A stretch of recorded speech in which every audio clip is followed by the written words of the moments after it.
Libertarians are fond of arguing that income tax on labor is a kind of slavery or forced labor. And they use this claim to argue against usually taxation, which will be used for social welfare programs or anything that's going to help people. And people, often find this claim kind of confusing and they don't know what to do with it. So I want to try to help a little bit. So income tax laws do involve force, right? Ultimately, they're laws, and if you disobey them long enough, someone will come and throw you in prison. But they don't really force you to do anything. They force you not to do certain things. And in particular, they force you not to enter into certain kinds of employment agreements.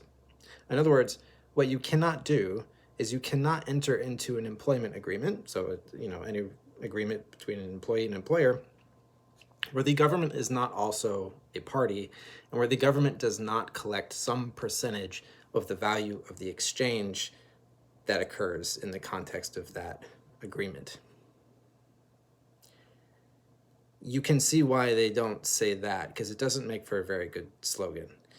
But that's enough to show that taxation is not the same thing as sort of your classic forced labor case.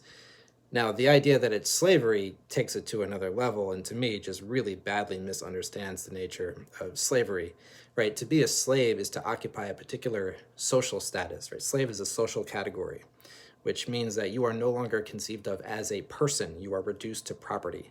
That is a very specific and dark social phenomenon that really has very little to do with being required to pay income taxes for the sake of helping other people. I hope that's helpful.